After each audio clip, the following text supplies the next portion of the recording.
La primavera magisterial. Luis Hernández Navarro. Una diabla frente a su curul. A Carlos Jongitud Barrios se le apareció el demonio en 1989. Tenía forma de mujer. El profesor y licenciado ocupaba su curul en la Cámara de Senadores cuando varios maestros democráticos se colaron al recinto. El líder vitalicio del Magisterio Nacional, agarrado a un Rolex de oro, queriendo que la tierra se lo tragara, montó en pánico.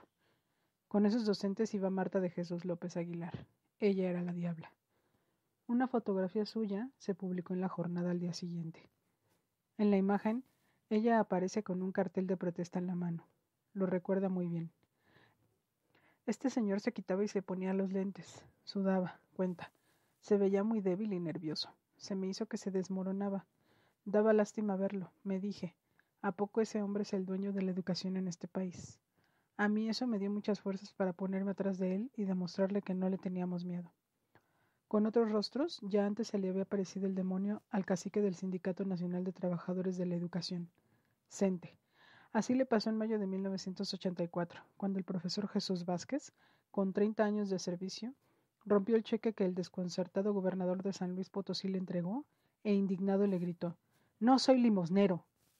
Pero el desplante de la profesora, que no le temía, era distinto. No era un exabrupto. Ni en el Senado podía estar tranquilo. El potosino lo sabía. Ya de por sí su alma no estaba muy serena esos días, por culpa de miles de maestros de todo el país que suspendieron labores y lo acusaron de ser el enemigo público número 1 de la educación. Marta López era entonces profesora de quinto y sexto grados de primaria en una escuela de San Miguel Teotongo, en la Ciudad de México. Tenía apenas 26 años. Nacida en Veracruz, huérfana, desde temprana edad sobrevivió laborando como trabajadora doméstica al tiempo que estudiaba en la Benemérita Escuela Nacional de Maestros entre 1980 y 1984, para luego cursar 2 posgrados.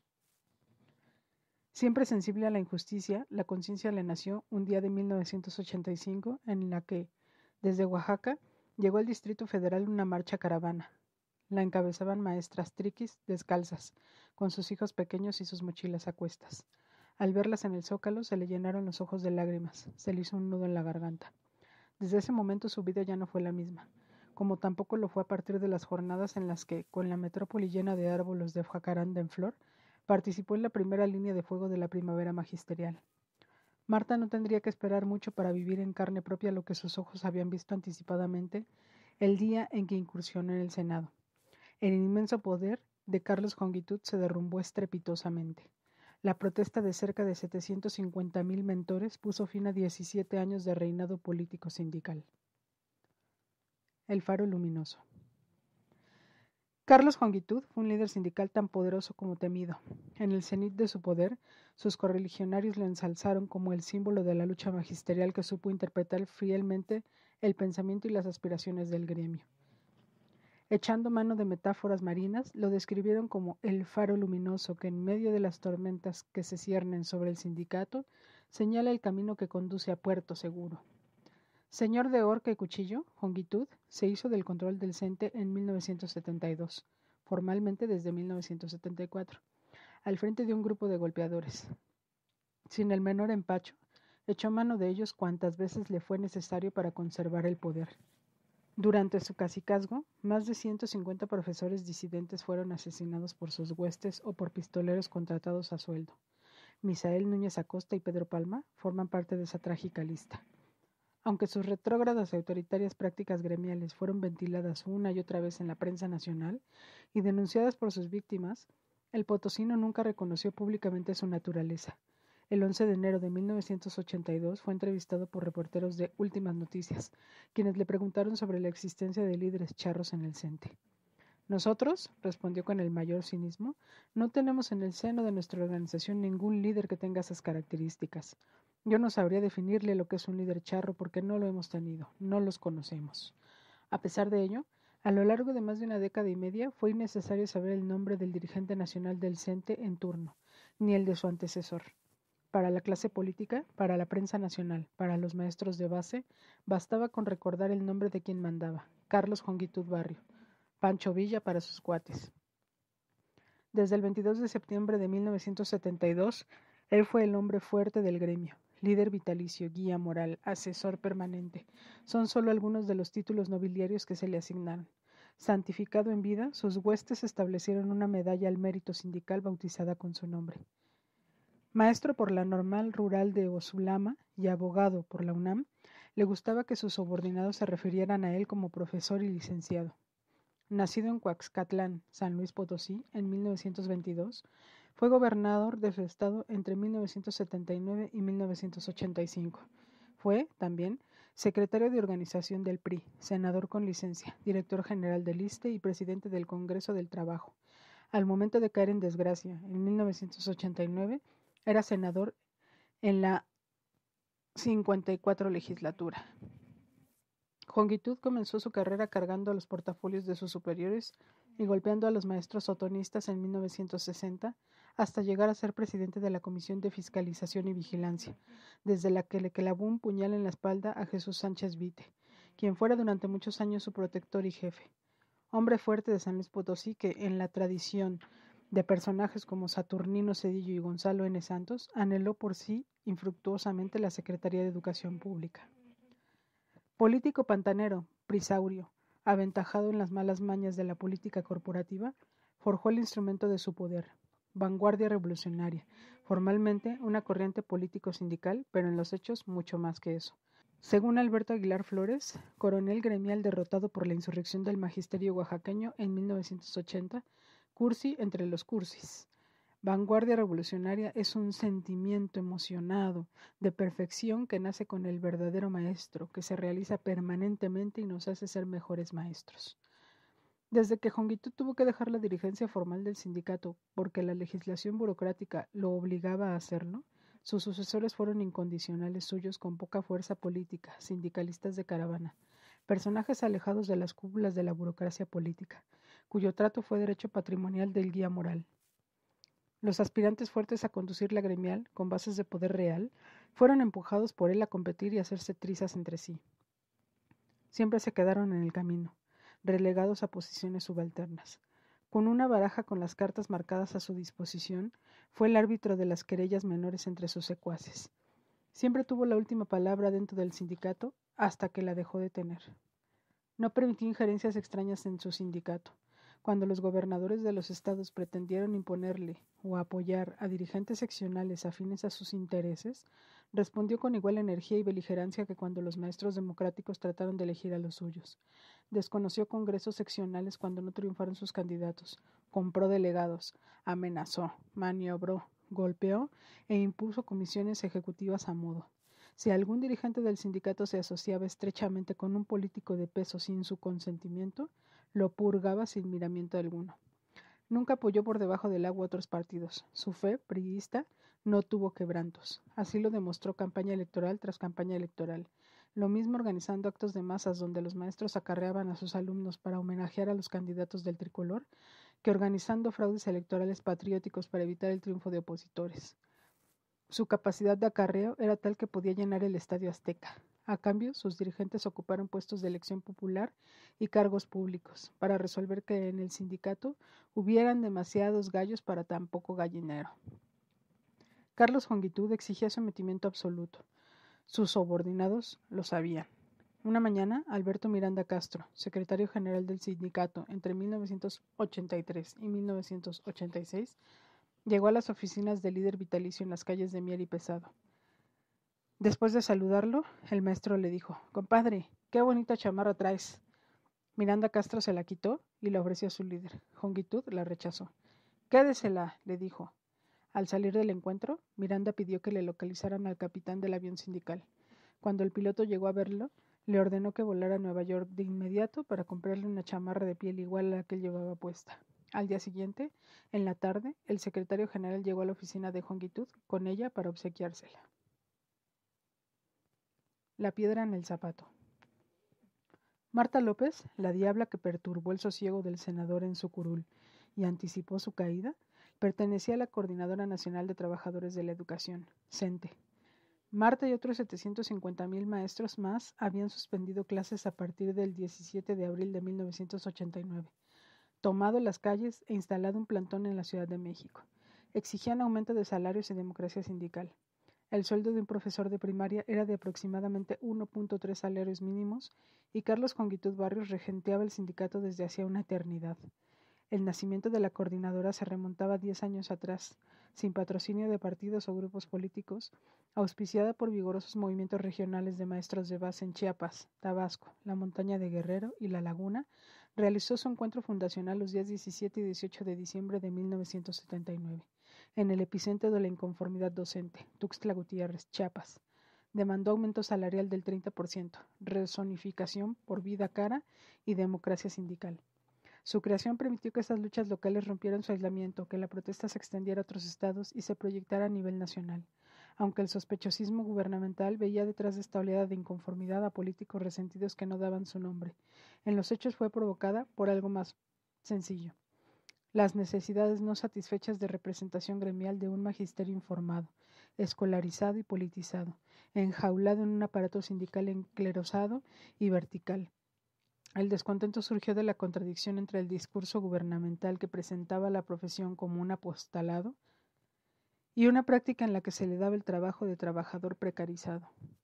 La constitución de la CENTE fue el termómetro que midió un cambio de conciencia significativo en amplios sectores docentes. En su formación, fueron muy activos egresados de las normales rurales y gran cantidad de maestros bilingües de origen indígena. También trabajadores de la educación que laboraban en las orilladas de las grandes urbes, en zonas con fuertes cacicazgos y en regiones atravesadas por luchas campesinas. Desde un primer momento, el movimiento construyó formas de organización distintas a las del sindicalismo tradicional. No hizo depender su poder real de la legalidad estatutaria, sino de su capacidad de movilización. Creó comités de lucha, consejos centrales, comisiones coordinadoras y brigadas como organismos políticos sindicales de representación directa. La movilización y la participación de los maestros fue obra de ellos mismos, expresión de su voluntad de hacerse cargo de su propia lucha, sin intermediarios y sin depositar su futuro en lúcidas vanguardias. La coordinadora nació como una convergencia de contingentes que mantienen su autonomía táctica regional.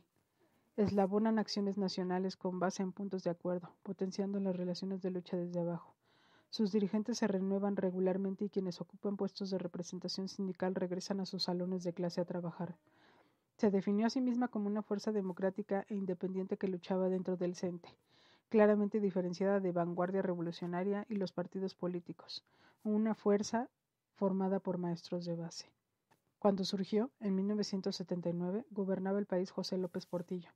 La propaganda oficial anunciaba que México nadaba en petróleo y se debía preparar para administrar la abundancia, pero los salarios de los trabajadores de la educación eran raquíticos y la inflación en los estados donde se explotaba el oro negro los hacía aún más precarios. País petrolero, maestros sin dinero, corearon los mentores en sus protestas. La docencia había perdido mucho del lustre del que había disfrutado durante el cardenismo, pero era aún una actividad valorada socialmente. Los profesores de primaria en zonas rurales seguían siendo intelectuales orgánicos campesinos, o en algunos casos, sus caciques. Una parte de los docentes urbanos había adquirido doble plaza, con lo que sus ingresos se habían estabilizado. En muy distintos niveles, la burocracia política tenía en ellos un semillero de cuadros. Muchos de esos trabajadores de la educación enseñaban en condiciones muy difíciles a hijos de familias divididas por la migración, quienes solo esperaban llegar a jóvenes para irse al otro lado de la frontera.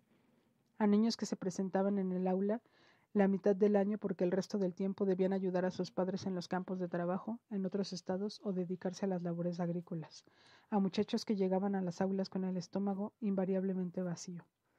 Se acababa de aprobar una reforma política que legalizó al Partido Comunista. Los maestros pertenecientes a grupos más radicales temían, no sin razón, que esa institucionalización implicara que la lucha social se rigiera por criterios parlamentarios, dando a ese partido y a sus aliados el monopolio de la interlocución oficial de la lucha reivindicativa. En 1979, la insurgencia obrera de los años 70 había sido derrotada. La inmensa mayoría de las tendencias sindicales democráticas que actuaban en el interior de los grandes sindicatos nacionales habían fracasado en su intento de remover a los líderes venales.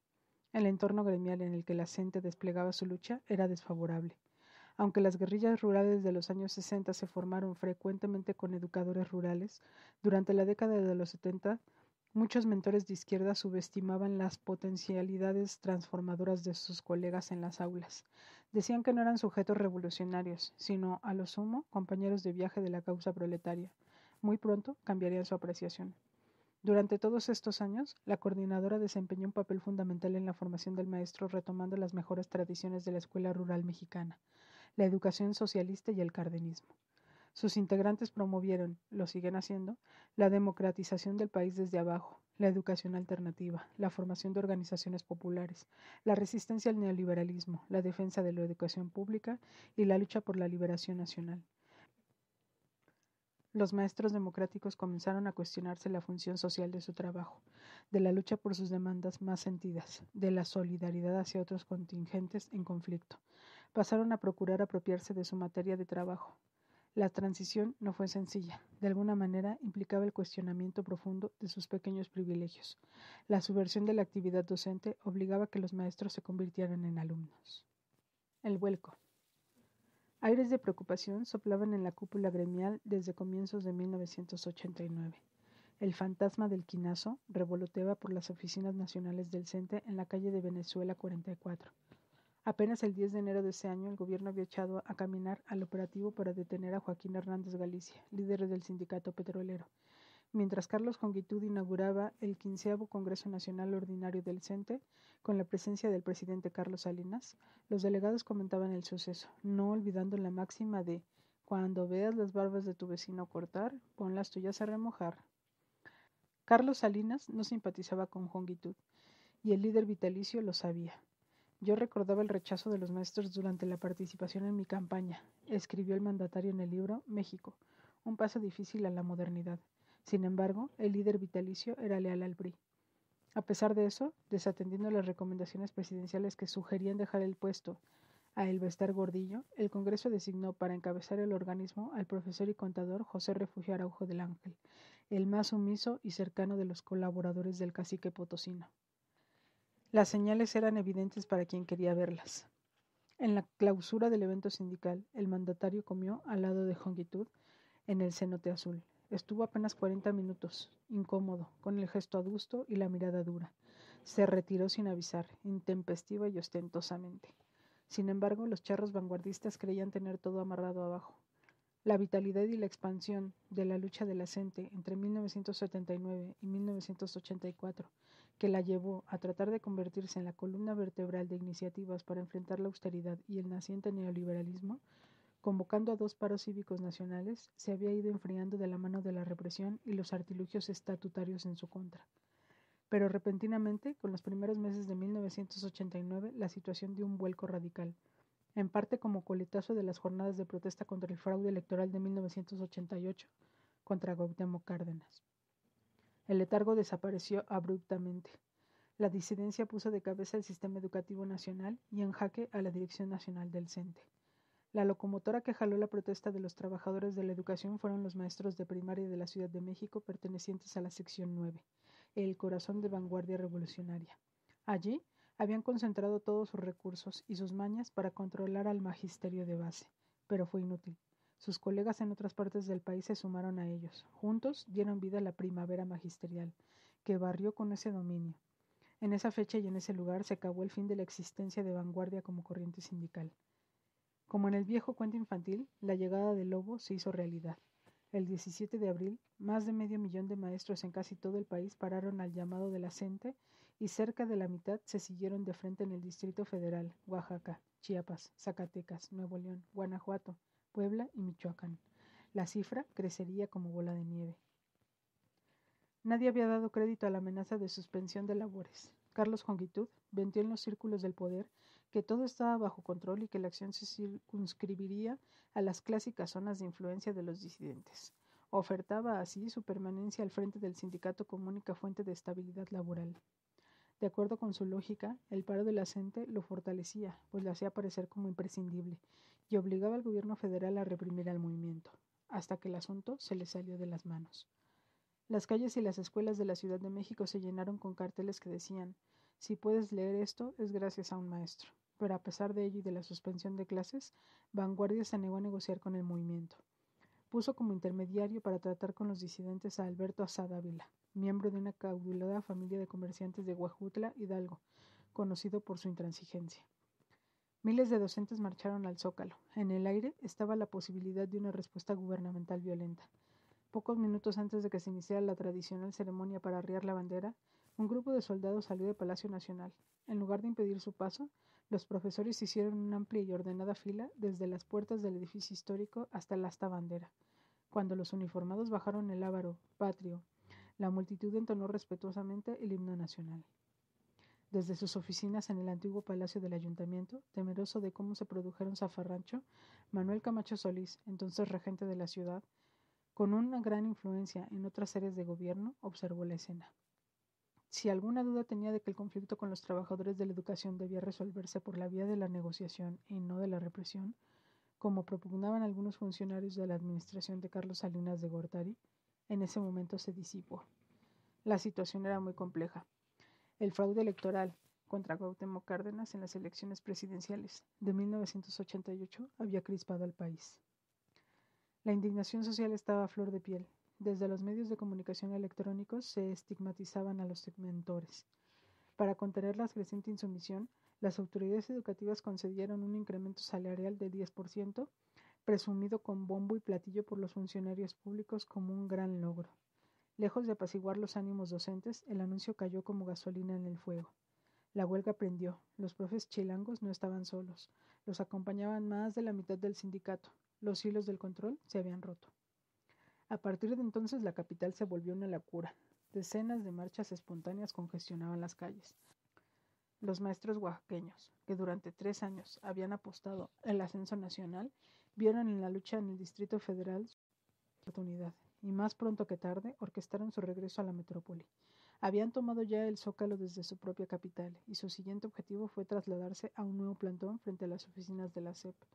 Los padres de familia se hicieron cargo de su alimentación. Jongitud comenzaba a sentirse cercado. No era la primera ocasión que vivía algo así, pero parecía ser la definitiva. Sus incondicionales trataron de tranquilizarlo, adulándolo. José Luis Andrade Ibarra le dijo entre lágrimas: «Y le voy a exigir, viejo, que no ande declarando que se va. Usted no tiene derecho de irse. Usted es patrimonio del sindicato. Usted pertenece al Magisterio Nacional».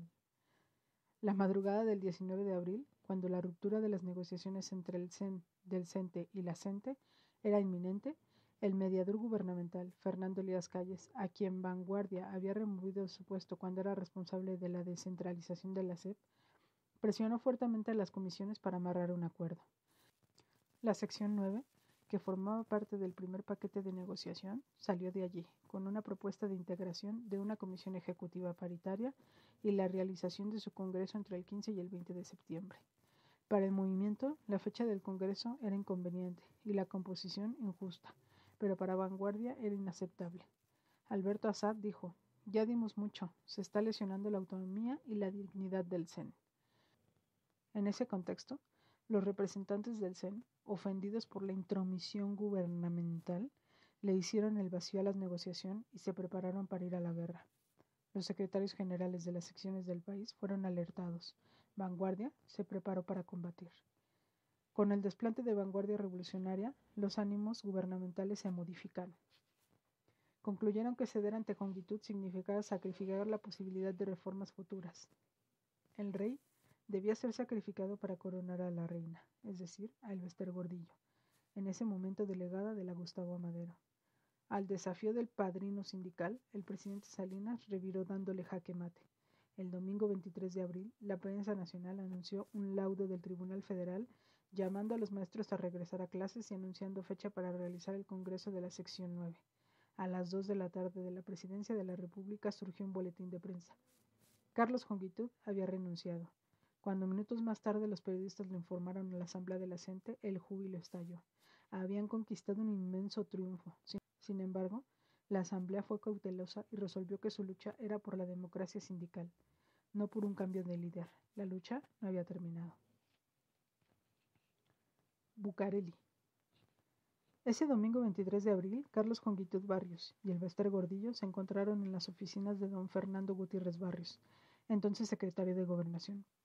En ese momento, el rostro del potosino se desencajó. Sus más grandes temores se hicieron realidad. Despechado, le soltó a rajatabla a su inminente sucesora. Para eso me gustabas. Años después, la maestra le contó su versión de los hechos a Adela Micha, ubicándola en la casa presidencial. Entré por el excusado, pero salí por la puerta grande. Nunca voy a olvidar la historia cuando vi al maestro Jongitud subiendo por las escaleras de los pinos, derrotado, humillado, y yo allí, lista para sustituirlo, dijo. El profesor, el licenciado y la chiapaneca se conocían muy bien. A Elbester Gordillo yo la formé, yo la hice, declaró Carlos Jongitud en 1993. Años después precisó, pues la formé muy mal, porque no sirvió de nada el esfuerzo. Las versiones del primer encuentro entre ambos varían. En una entrevista a Rosa Elvira Vargas y Genaro Villamil en La Jornada, el mentor les contó la suya. Según el potosino, ella lo abordó en la avenida Pino Suárez, en las escalinatas de la Suprema Corte de Justicia. Allí estaba Elba con 2 o 3 personas esperándome. Me dijo, queremos hablar con usted. Súbase, le respondí. Nos fuimos al hotel diplomático que tenía un buen restaurante. Las fechas ya las tengo borradas. Ella era líder sindical. Yo la traje de Chiapas a través de los amigos que recomiendan personas. Yo con mucho gusto serví de puente para que esta niña se contactara con la dirigencia del sindicato. Tratamos muchas cosas, entre ellas el asunto de que venía de la más espantosa miseria y necesitaba el apoyo, la ayuda para levantarse un poco. Venía en condiciones muy lamentables, venía con familia inclusive. A partir de entonces, la flaca, como le decía Carlos Jongitud, y el resto de la burocracia sindical a la maestra, creció política y sindicalmente bajo el manto protector del Señor, como ella se refería a él en sus tiempos de amor y disciplina. Elba había ocupado todos los puestos importantes en el CENTE, salvo el que verdaderamente anhelaba. Elbester Gordillo le confesó a Proceso, hablando en tercera persona, siempre quiso ser secretario general del CENTE. Durante mucho tiempo traté de prepararme, de forjarme para esto, y ya estoy. Mi aspiración era esta, ser plena, íntegramente la secretaria general. De ello dio fe el dirigente sindical José Escobedo Coronado, hombre de las confianzas del potosino. En incontables charlas de oficina, café, habitación, vuelos, paseos, eventos o congresos, le pidió al maestro que la dejara llegar, le suplicó que la dejara ser, le prometió lealtad eterna, le lloró y se angustió al percibir la respuesta negativa del líder potosino. Pero el profesor y licenciado se negó a darle la conducción del gremio. A las mujeres ni todo el amor ni todo el poder, les advirtió a sus subordinados. Elba fue encumbrada por el voto de un hombre, el presidente de la República. Orgulloso de su designación, presumió, confiaba en ella y en su integridad como dirigente. Era líder capaz y combativa, y añadió, en mis notas de fines de abril de 1989, escribí, si bien no se ha resuelto el problema magisterial, ya no estamos en una posición defensiva, ganamos una batalla que corrimos el riesgo de perder. Coronada la reina desde la cúspide del poder, faltaban aún unas maniobras para que fuera aceptada. El recientemente nombrado secretario general, José Refugio Araujo del Ángel, fue conducido a la Secretaría de Gobernación. Allí se le instruyó sobre lo que debía de hacer. Desde la Secretaría de Gobernación se llamó a los secretarios de Gobernación de cada entidad federativa para instruirlos. Arraiguen y trasladen al Distrito Federal a los secretarios generales de las secciones del CENTE. Funcionarios acompañados de policía se presentaron en los domicilios de los dirigentes seccionales.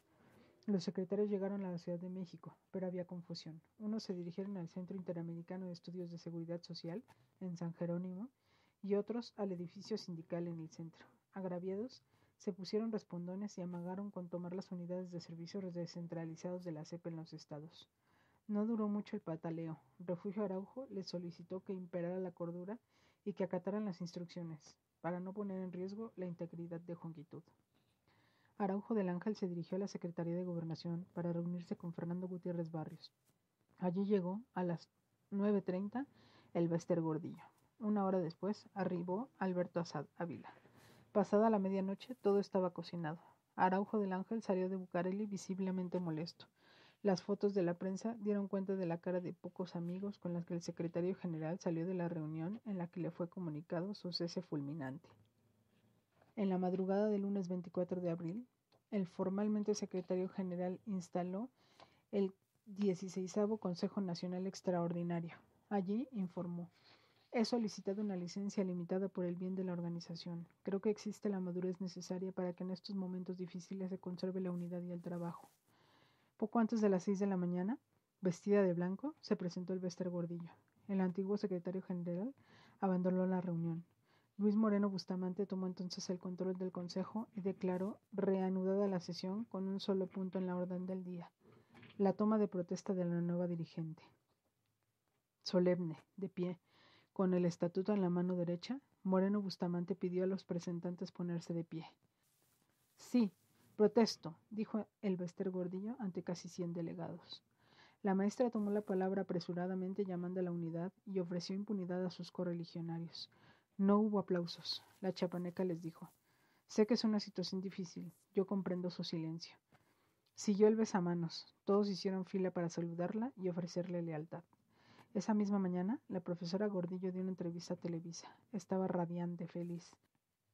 Frente a las cámaras confesó: he cumplido uno de mis sueños, e invitó a los mentores disidentes a dialogar, porque las puertas del sindicato están abiertas. En sucesivas entrevistas en distintos medios de comunicación repitió: el sindicato jamás volverá a permitir la instalación de un cacicazgo porque daña la conciencia y el intelecto de los maestros de México. Un día después, ungida ya como dirigente nacional de la gremial, el Bester se dirigió a las oficinas de la CEP. Nada más bajó del vehículo que la condujo hasta la calle de Brasil, miró de frente al viejo edificio colonial, tomó aire y echó a caminar. No podía detenerse. Necesitaba llegar hasta su puerta principal. Si no seguía andando, estaba perdida. Nunca, como ese día, le fue tan largo ese breve recorrido hasta la entrada de la institución educativa. Apresurada, impecablemente vestida, ostentosamente maquillada, la maestra descontó los escasos metros que separaban la calle de la Dependencia en la plaza de Santo Domingo a través de un pequeño camino abierto por los trabajadores de la educación democráticos que acampaban en el centro histórico. Con la cabeza en alto y sin mirar a los lados, hizo como que no oía, para no escuchar los interminables gritos de ¡asesina! ¡asesina! que, puño en alto, desgañitándose, le proferían miles de rabiosos y dolidos maestros en paro provenientes de casi todo el país. Se dispuso así a iniciar su reinado, el mismo que había prometido terminar apenas unas horas antes. Un reinado al que accedió gracias a cerca de 3/4 de maestros que no votaron por la maestra y que pusieron su trabajo y su vida en riesgo para que ella se beneficiara. Un reinado marcado por la traición y la ilegitimidad de origen. Un reinado al que llegó entre los aullidos inconsolables de asesina, asesina, que le han perseguido desde ese día.